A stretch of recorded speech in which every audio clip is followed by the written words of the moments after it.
So the next one is macroscopic properties of the system. So generally the thermodynamics is always deals with the bulk behavior of a matter. So that means it never talk about a single atom or a single molecule. It is always deals about the huge number of molecules, huge number of atoms. So that is called your bulk behavior of a matter. When we deal with bulk behavior of a matter, obviously the properties are also should be in macroscopic level, not in microscopic level. So now here, what do you mean by the macroscopic properties? So the properties of the system which are arise, the properties of the system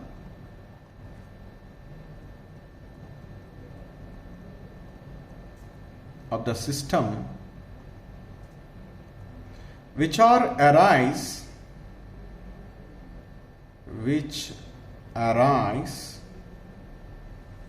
from the bulk behavior of matter,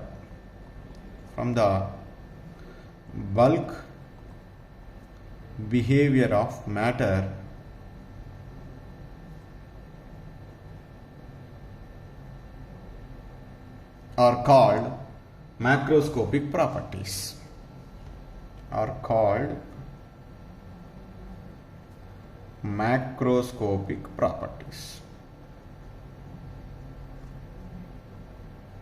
What are the best examples for this one? Examples are bulk behavior of a matter, the pressure, volume, temperature, surface tension, viscosity, density,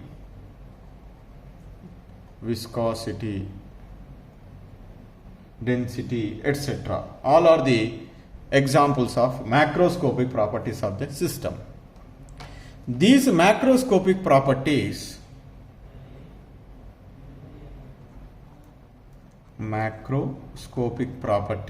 are divided into two types.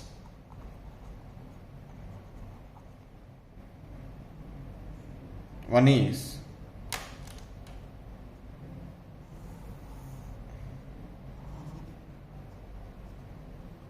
extensive properties. Second one is intensive properties.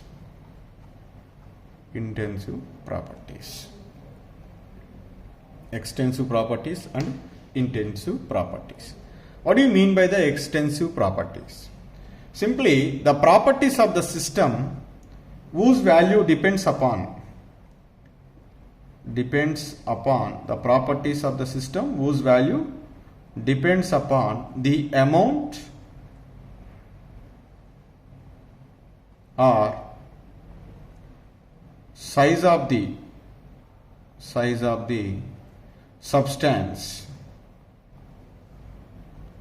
substance present in the system.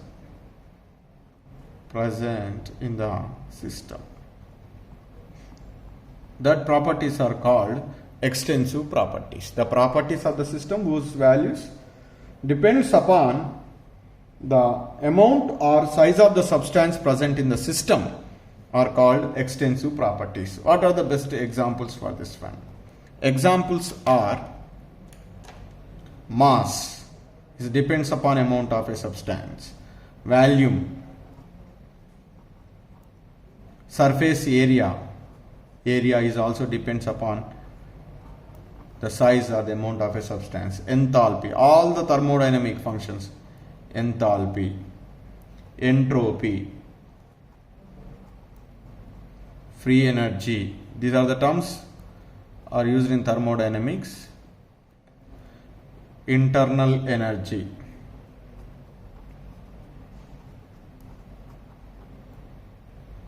heat capacity, all are the examples of extensive properties. Intensive properties means the properties of the system whose value does not depends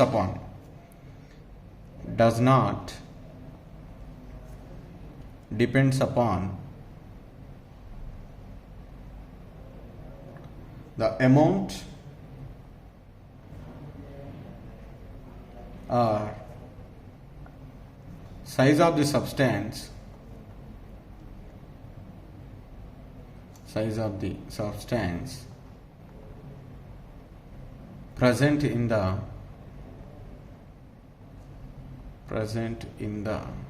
system. They never depends upon. So the examples are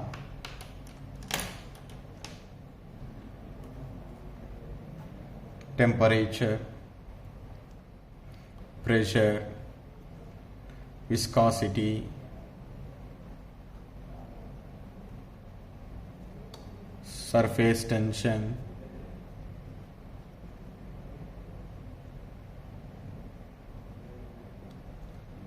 dielectric constant,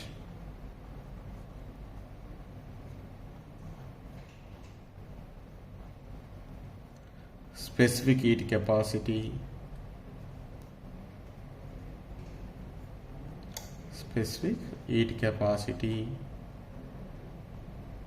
vapor pressure, density, refractive index,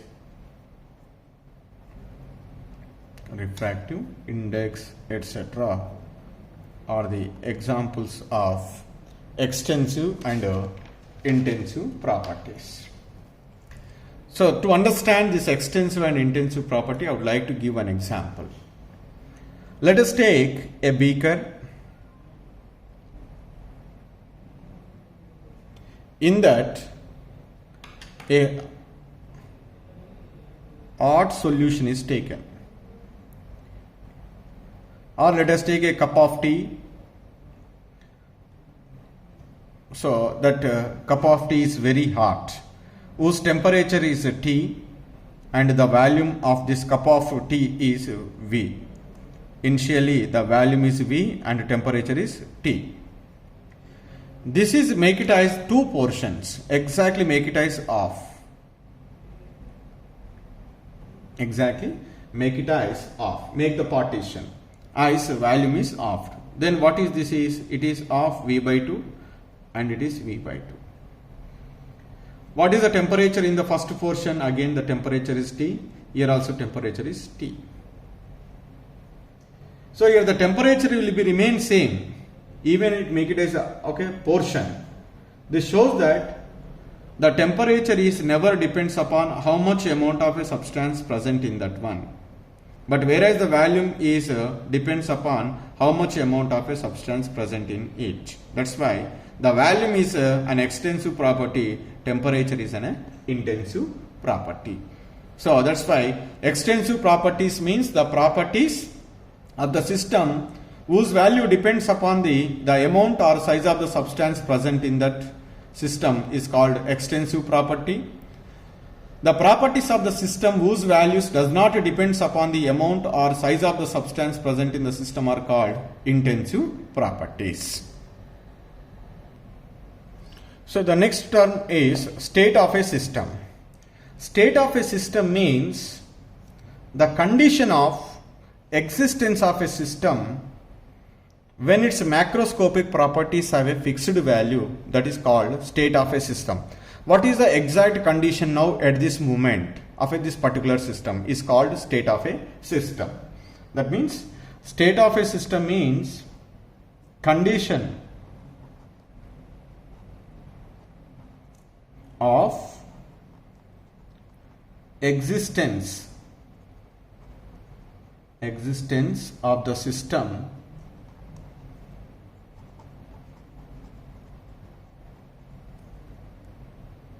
when its macroscopic properties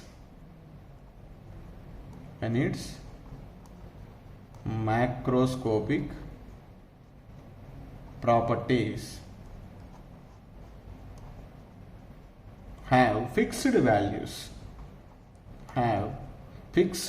or definite values. When the temperature is fixed, volume is fixed or pressure is fixed, then what is the condition of that system? That is called state of a system. That means if the macroscopic property, if any one of the macroscopic property changes, the state of a system is also changes. That means if macroscopic properties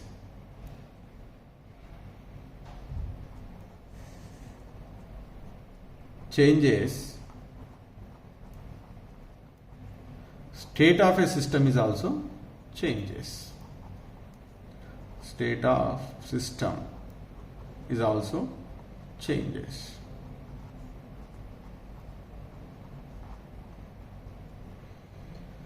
So that's why which can be decided the state of a system, in which condition it is exist, that is decided by the macroscopic properties. That means state of a system is fixed by, state of system is fixed by which one?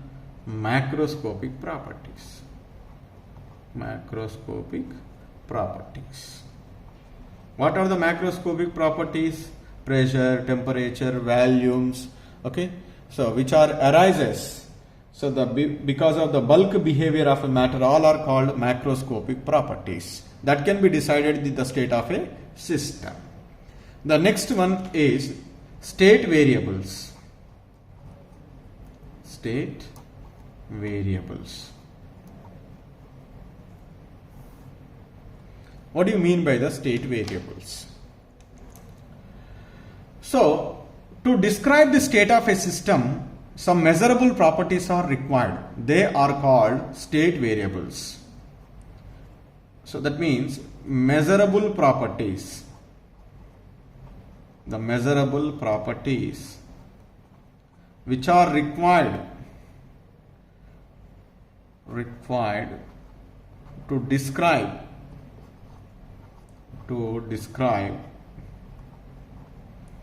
the state of a system. The state of a system are called state variables. What are the examples? Examples are temperature, pressure, composition, etc. are the state variables. So to describe the system, certain measurable properties are required. So when you are describing the system, it is not needed all the state variable to specify. That means it is not necessary. It is not necessary to specify the values of all the state variables. All the state variables. So instead of mentioning all the state variables, the minimum number of the variables is sufficient to define the state. What is the meaning of this one is minimum number of state variables are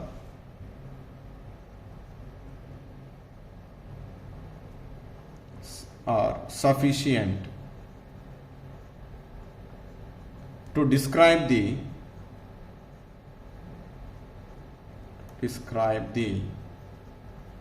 state of a system. The state of a system. For example, you know very well ideal gas equation. PV is equal to nRT. R is a constant. Once we mention the pressure, temperature and volume, okay, so we can also get from that one the amount of a gas and density, molecular mass, like all the rest of the things we are getting. Only we need to be describe that system, ideal gas system, we need only temperature, pressure and volume. Once we mentioned to describe that system, automatically we get the other variables. That's why there is no need to be mentioned all the state variables to describe the system. Only the minimum number of state variables are mentioned to describe the state of a system. The next one is state function. State function.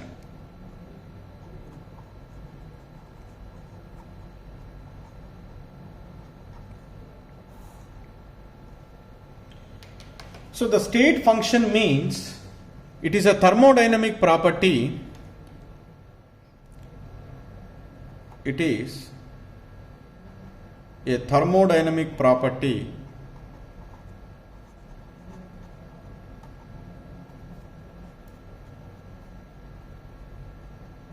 which depends upon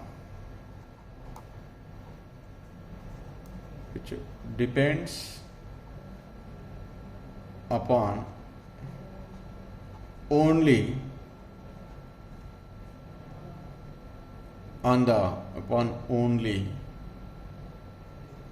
the state of system.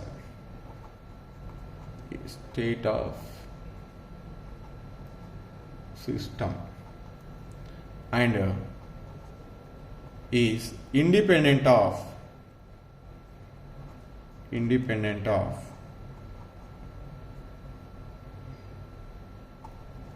path followed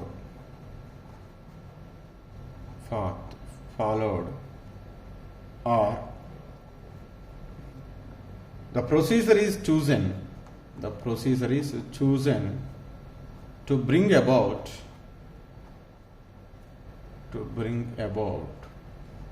a change. That is called state function. That means, so it never depends upon on what path followed, which path we are following to bring a change in a system. That is never mind. Only it is depends upon the state of a system. Before starting the process, what is there? After the completion of the process, what is there? It depends upon only the initial state and final state of the system. So how do you make this change from initial state to the final state? What path you are followed? So that is never taken into the consideration by this property. That properties are called state function. So the best examples for this one is, so all the thermodynamic properties, that is change in internal energy delta U, change in enthalpy delta H, change in entropy delta S, change in free energy delta G, and change in volume, change in pressure, change in temperature. All these are the examples of the state function which can depends upon only initial and final state of the system. So they never depends upon what path we are followed to bring about that change. So that is never taken into the consideration. That type of the properties are called state function. Generally here these properties are always depends upon the initial state and final state. What do you mean by the initial state? Initial state is always corresponding to the starting state of the system. Initial state means the starting state of the system. Starting state of the system. So in the initial state, that is in the starting state of the system, it never have any interaction with the surroundings in equilibrium before. In equilibrium before any type of interaction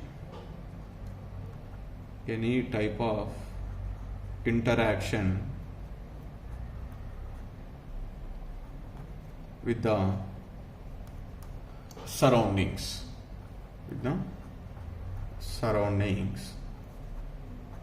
is called initial state. And what do you mean by the final state? Final state. So the final state means then the system is started interacting with the surroundings and there is an exchange of energy or matter maybe. After that at a particular time, so it getting the equilibrium with the surroundings. Once we getting the equilibrium with the surroundings, that is clearly indicates it reaches the final state. So That means your final state of the system means the system attains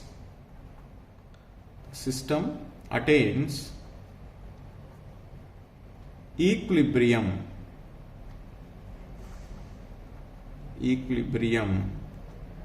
with the equilibrium after interaction with the surroundings. After interaction with the surroundings.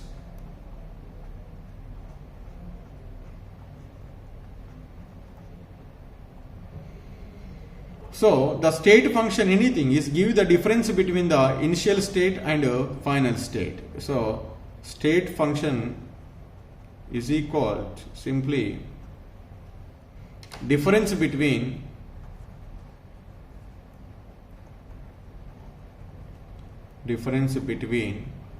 initial and final state. Initial and final state of a system. The difference between the initial and final state of the system is state function, which depends upon only the state of a system. It never depends upon the path which we are followed to bring about that change. That is called state function. This is about the three: state function, state variables, and state of a system. State of a system means condition of a system under a given conditions, that is macroscopic properties. Once the macroscopic properties are changes, the state of the system is also changes. So in which condition it is exist, that is decided by the macroscopic properties. State variables. To describe the state of a system, certain measurable properties are required. That measurable properties are called state variables. When we mention the state variables, so that state variables are always help us to describe the state of a system. And while describing the state of a system, all the time there is no need of all the state variables. Only a minimum number of variables are required to define the state of a system. State function. State function is a thermodynamic property which depends upon only the state of the system, but it never depends upon the path which we are following to bring about that change. So that is called as a state function. Here the state function is depends upon the initial and final state of the system. So it is always equal to the difference between the final state and initial state.